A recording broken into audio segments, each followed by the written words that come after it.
Hello friends, आज हम लोग देखने वाले हैं हिस्ट्री चैप्टर 1 जिसका नाम है यूरोप में राष्ट्रवाद। ठीक है, तो हम लोग जितने भी प्रश्न एग्जाम में पूछे गए हैं इस चैप्टर से हम सभी प्रश्न को देखने वाले हैं। ठीक है, और जितने भी एग्जाम में पूछे जाएंगे सभी प्रश्न यहीं से रहेंगे। ठीक है, देखिए सभी प्रश्न है जो सभी इंपॉर्टेंट है। ठीक है, वीडियो को ज़्यादा से ज़्यादा शेयर कीजिए और जितने भी बच्चे अभी नहीं पढ़ पाए हैं पहला चैप्टर तो उसको बोल दीजिए पढ़ने के लिए। और सभी भी प्रश्न है, चलिए हम लोग क्लास को स्टार्ट करते हैं। ठीक है, पहला प्रश्न आपका देखिए क्या बोल रहा है। पहला प्रश्न आपका बोल रहा है कि गेरिबाल्डी पेशे से क्या था। गेरिबाल्डी जो था वो पेशे से क्या था, क्या सिपाही था, किसान था, जमींदार था या नाविक था। देखिए जो बाबू गेरिबाल्डी था वो पेशे से एक नाविक था। क्या था, नाविक था। ठीक है, चलिए हम लोग दूसरे नंबर प्रश्न को देखते हैं। दूसरा नंबर प्रश्न आपका बोल रहा है कि हंगरी की राजधानी है।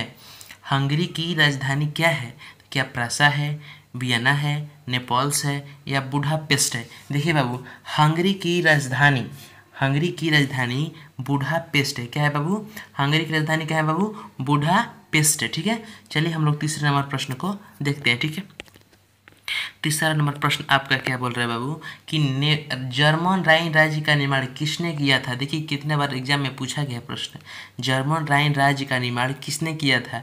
क्या लुई 18वां कराया था, या नेपोलियन बोनापार्ट ने किया था, या नेपोलियन 3 ने किया था, या बिस्मार्क ने किया था। देखिए जर्मन राइन राज्य का निर्माण नेपोलियन बोनापार्ट ने किया था। किसने किया था बाबू, नेपोलियन बोनापार्ट ने किया था। ठीक है, पार्ट ने किया था। चलिए चौथे नंबर प्रश्न को देखते हैं। चौथा नंबर प्रश्न आपका क्या बोल रहा है कि फ्रांस में किस शासन वंश की पुनर्स्थापना वियना कांग्रेस के द्वारा की गई थी। फ्रांस में किस शासन वंश की पुनर्स्थापना वियना कांग्रेस द्वारा की गई थी। क्या हैब्सबर्ग के द्वारा, अलिरिया वंश के द्वारा, या बुर्बो वंश के द्वारा, या जार शाही के वंश के द्वारा। देखिए जो बाबू फ्रांस जो शासन वंश की पुनर्स्थापना किया था किसने किया था, तो बुर्बो वंश ने किया था। किसने बाबू, बुर्बो वंश ने किया था। ठीक है, राइट है। चलिए हम लोग 5 नंबर प्रश्न को देखते हैं। 5 नंबर प्रश्न आपका क्या बोल रहा है, वियना कांग्रेस के द्वारा फ्रांस में किस शासक वंश की पुनर्स्थापना की गई थी। ठीक है, वियना कांग्रेस के द्वारा फ्रांस में किस शासक वंश की पुनर्स्थापना की गई थी, तो आपको हम तुरंत बताते हैं बुर्बो वंश के द्वारा की गई थी। ठीक है, चलिए हम लोग 6 नंबर प्रश्न को देखते हैं। 6 नंबर प्रश्न आपका क्या बोल रहा है कि सन 1870 में फ्रांस और प्रशा के बीच युद्ध कहाँ हुआ था। यानी सन 1870 में क्या है बाबू, सन 1870 में फ्रांस और प्रशा के बीच युद्ध कहाँ हुआ था। तो बाबू आपको याद रखना है कि फ्रांस और प्रशा के बीच 1870 में सेडान में यह होता था। क्या होता, सेडान में युद्ध हुआ था। ठीक है, चलिए 7 नंबर प्रश्न को देखते हैं। 7 नंबर प्रश्न बोल रहा है कि रक्त और एवं लौह की नीति का अवलंबन किसने किया था। रक्त और लौह की नीति का अवलंबन बाबू किसने किया था, तो बाबू आपको याद रखना है जो बिस्मार्क था ये इसने ही रक्त और लौह की नीति का अवलंबन किया था। ठीक है, चलिए 8 नंबर प्रश्न को देखते हैं। 8 नंबर प्रश्न आपका क्या बोल रहा है बाबू। 8 नंबर प्रश्न इस प्रकार है कि हिंद चीन पहुंचने वाला प्रथम व्यापारी कौन था। हिंद चीन पहुंचने वाला प्रथम व्यापारी कौन था। बाबू आपको बताना है कि हिंद चीन पहुंचने वाला प्रथम व्यापारी कौन था। क्या अंग्रेज था, क्या फ्रांसीसी था, क्या पुर्तगाली था, क्या डच था। तो बाबू आपको याद रखना है कि पुर्तगाली था। कौन था, पुर्तगाली था। ठीक है, चलिए 9 नंबर प्रश्न को देखते हैं। 9 नंबर प्रश्न आपका बोल रहा है कि किस युद्ध के बाद जर्मनी का एकीकरण पूरा हुआ। ठीक है, किस युद्ध के बाद जर्मनी का एकीकरण पूरा हुआ। तो क्या क्रीमिया के युद्ध के बाद, क्या सेडोवा के युद्ध के बाद, क्या फ्रशा डेनमार्क के युद्ध के बाद, क्या सेडान का युद्ध के बाद। ठीक है, तो बाबू आपका इसका सही राइट आंसर हो जाएगा कि सेडान के युद्ध के बाद हुआ था। क्या बाबू, सेडान के युद्ध के बाद। जर्मनी का एकीकरण कब हुआ था बाबू, सेडान के युद्ध के बाद हुआ था। ठीक है, चलिए हम लोग 10वां नंबर प्रश्न को देखते हैं। 10वां नंबर प्रश्न आपका क्या बोल रहा है कि यंग यूरोप, ये बहुत मस्त प्रश्न है कि यंग यूरोप का संस्थापक कौन था। यंग यूरोप का संस्थापक कौन था। क्या मेजिनी था, गैरिबाल्डी था, विक्टर एनिमल था, या मुसोलिनी था। तो बाबू आपको याद रखना है यंग यूरोप यंग यूरोप जब भी पूछेगा तो बाबू मेजनी ने किया था। क्यों, किसने किया था? मेजनी ने यंग यूरोप का स्थापना किया था। किसने किया था बाबू? यह संस्थापक कौन था? तो मेजनी था। कौन था बाबू? यंग यूरोप का संस्थापक कौन था? मेजनी था। ठीक है, चलिए हम लोग 11 नंबर प्रश्न को देखते हैं। 11 प्रश्न बोल रहा है कि यूरोप का मरीज किसे कहा जाता था? यूरोप का मरीज किसे कहा जाता था बाबू? तो आपको याद रखना है कि यूरोप का मरीज तुर्की को कहा जाता है। किसे कहा जाता था बाबू? तुर्की को कहा जाता है। ठीक है, चलिए हम लोग 12 नंबर प्रश्न को देखते हैं। 12 नंबर प्रश्न आपका क्या बोल रहा है कि काउंट काबूर, क्या है प्रश्न? काउंट काबूर का विक्टर एनिमल ने किस पद पर नियुक्ति किया था? जो काउंट काबूर था वो विक्टर एनिमल को किस पद पर नियुक्त किया था? क्या सेनापति, या फ्रांस में राजदूत का, या प्रधानमंत्री का, या गृह मंत्री का? तो बाबू आपका सही राइट आंसर हो जाएगा, जो काउंट काबूर था वो विक्टर एनिमल को प्रधानमंत्री पद पर नियुक्त किया था। ठीक है, चलिए हम लोग 13 नंबर प्रश्न को देखते हैं। 13 नंबर प्रश्न आपका बोल रहा है कि द्वितीय महायुद्ध, क्या बाबू प्रश्न है कि द्वितीय महायुद्ध के बाद यूरोप में कौन सी संस्था का उदय आर्थिक दुष्प्रभाव का समाप्त करने के लिए हुआ? दुष्प्रभावों को समाप्त करने के लिए हुआ था?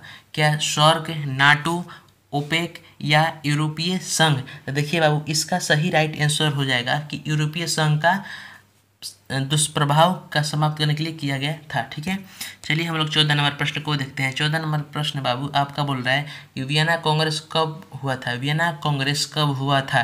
क्या 1815 में हुआ था?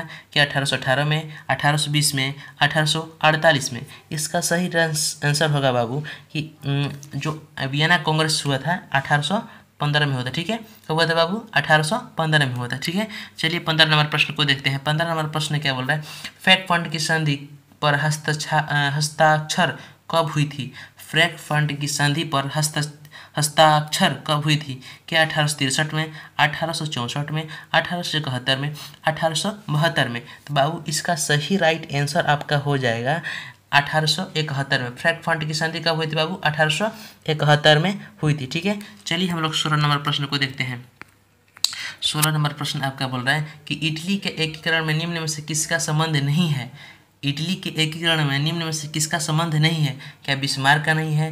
क्या काबूर का नहीं है? क्या मेजनी का नहीं है? क्या गैरिबाल्डी के नहीं है? तो देखिए बाबू इसका सही राइट आंसर होगा बिस्मार्क का नहीं है। किसका बाबू? बिस्मार्क का संबंध नहीं है। ठीक है, चलिए 17 नंबर प्रश्न को देखते हैं। 17 नंबर प्रश्न आपका है कि इटली और जर्मनी के एकीकरण के विरुद्ध कौन था?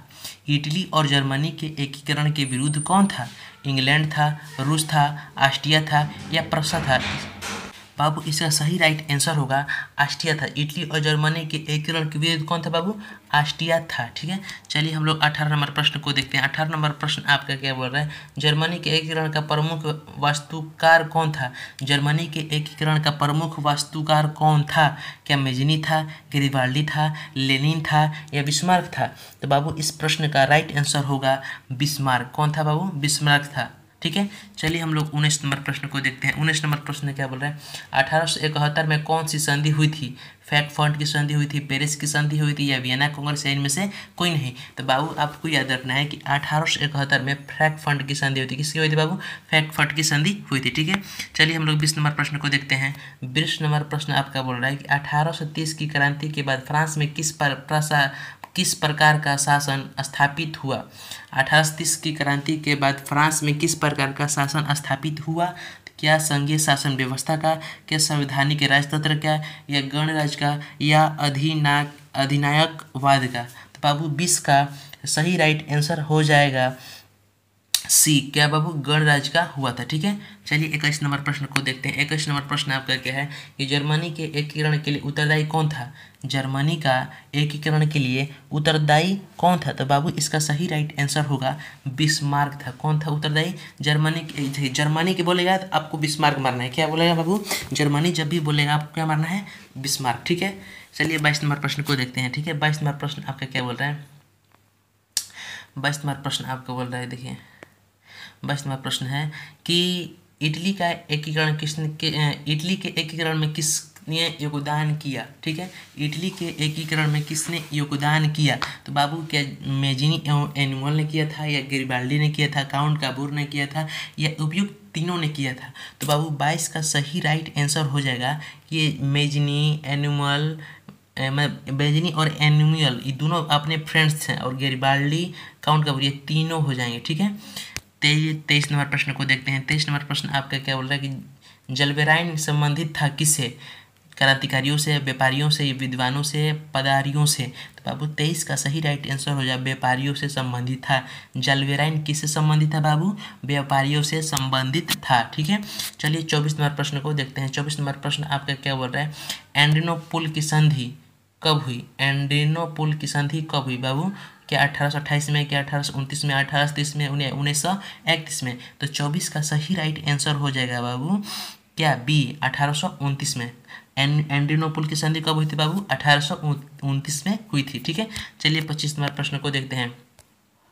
25 नंबर प्रश्न है कि वियना सम्मेलन के मेजबानी किसने की, वियना सम्मेलन की मेजबानी किसने की, क्या मेटरनिख ने की, नेपोलियन ने की, लेनिन ने की, या कार्ल मार्क्स ने की। तो देखिए इस प्रश्न का सही राइट आंसर हो जाएगा आपका मेटरनिख। कौन हो जाएगा बाबू, मेटरनिख हो जाएगा, ठीक है। कौन, मेटरनिख हो जाएगा, सही राइट आंसर मेटरनिख हो जाएगा, ठीक है। चलिए बाबू 26 नंबर प्रश्न को देखते हैं। 26 नंबर प्रश्न आपका क्या बोल रहा है कि निम्न में से किस सम्मेलन में जर्मनी का क्षतिपूर्ति राशि को कम कर दिया गया, निम्न में से किस सम्मेलन में जर्मनी की क्षतिपूर्ति राशि को कम कर दिया गया, क्या क्योटो सम्मेलन था, या वियना सम्मेलन था, रियो डी जेनेरो सम्मेलन है, या लोसने सम्मेलन था। तो बाबू 26 का सही राइट आंसर हो जाएगा लोसने सम्मेलन था। कौन बाबू, लोसने सम्मेलन था, ठीक है। चलिए 27 नंबर प्रश्न को देखते हैं बाबू। 27 नंबर प्रश्न आपका क्या बोल रहा है कि अमेरिका में न्यू डील किसने लागू किया था, अमेरिका में न्यू डील किसने लागू किया था, क्या अब्राहम लिंकन ने किया था, या फ्रैंकलिन डी रूजवेल्ट ने किया था, या बराक ओबामा ने किया था, क्या निक्सन ने किया था। तो बाबू 27 का सही राइट आंसर हो जाएगा फ्रैंकलिन डी रूजवेल्ट ने किया था। क्या किया था बाबू, यह अमेरिका में न्यू डील लागू कर दिया था फ्रैंकलिन डी रूजवेल्ट ने, ठीक है। चलिए हम लोग 28 नंबर प्रश्न को देखते हैं। 28 नंबर प्रश्न क्या है कि हीगेल किस देश का दार्शनिक था, हीगेल किस देश का दार्शनिक, तो हीगेल किस देश का दार्शनिक था बाबू, तो आपको बाबू 28 नंबर प्रश्न का सही राइट आंसर हो जाएगा कि जर्मनी हीगेल जो था जर्मनी देश का दार्शनिक था। कहाँ का बाबू था बाबू, हीगेल कौन सा देश का दार्शनिक था, तो जर्मनी का दार्शनिक है, ठीक है। चलिए हम लोग 29 नंबर प्रश्न को देखते हैं। 29 नंबर प्रश्न आपका क्या बोल रहा है कि वियना कांग्रेस का प्रमुख उद्देश्य क्या था, वियना कांग्रेस का प्रमुख उद्देश्य क्या था, तो बाबू राजतंत्रों के पुनर्स्थापना करना था, ठीक है। चलिए हम लोग 30 नंबर प्रश्न को देखते हैं बाबू। 30 नंबर प्रश्न आपका क्या बोल रहा है, सिकंदर कहाँ का निवासी था, जो सिकंदर था बाबू वह कहाँ का निवासी था, तो बाबू यूनान का था। कहाँ के निवासी था बाबू, यूनान का निवासी था, ठीक है। चलिए बाबू हम लोग 31 नंबर प्रश्न को देखते हैं। 31 नंबर प्रश्न आपका क्या बोल रहा है कि फ्रांसीसी क्रांति कब हुई थी। देखिए बाबू फ्रांसीसी क्रांति 1789 में हुई थी। कब बाबू हुई थी, जब भी एग्जाम में पूछेगा कि फ्रांसीसी क्रांति कब हुई थी, तो बाबू आपको सही राइट आंसर मारना है कि 1789 में फ्रांसीसी क्रांति हुई थी, ठीक है। चलिए हम लोग 32 नंबर प्रश्न को देखते हैं। 32 नंबर प्रश्न आपका क्या बोल रहा है कि राष्ट्रीय आंदोलन का केंद्र जेना विश्वविद्यालय कहाँ स्थित है, राष्ट्रीय आंदोलन का केंद्र जेना विश्वविद्यालय कहाँ स्थित है, ठीक है। तो इस प्रश्न का सही राइट आंसर हो जाएगा जर्मनी में स्थित है, ठीक है। चलिए हम लोग 33 नंबर प्रश्न को देखते हैं। 33 नंबर प्रश्न क्या बोल रहा है बाबू कि सूत का संबंध किस देश से है, कि सूत का संबंध किस देश से है, तो बाबू इस प्रश्न का सही राइट आंसर हो जाएगा हंगरी से। क्या से बाबू, हंगरी से है, ठीक है। चलिए हम लोग 34 नंबर प्रश्न को देखते हैं। 34 नंबर प्रश्न बोल रहा है कि मेजनी का संबंध किस संगठन से था, मेजनी का संबंध किस संगठन से था, तो बाबू जो मेजनी था उसका उसको मार दिए, ठीक है। सॉरी इसका हो जाएगा कार्बोनरी से था। किससे संबंध था बाबू, मेजनी का संबंध किस संगठन से था, तो कार्बोनरी से था। देखिए और प्रश्न इसमें है, और प्रश्नों को हम कल करा देंगे या किसी दिन करा देंगे, तो ठीक है। चलिए हम लोग क्लास को थोड़ा एंड करते हैं। जितने भी प्रश्न थे उतना हम करा दिए हैं और प्रश्न को हम कराएंगे, ठीक है। तो वीडियो अच्छा लगा हो तो शेयर कीजिए कमेंट लाइक नहीं करना भूलिएगा, ठीक है। थैंक यू, धन्यवाद।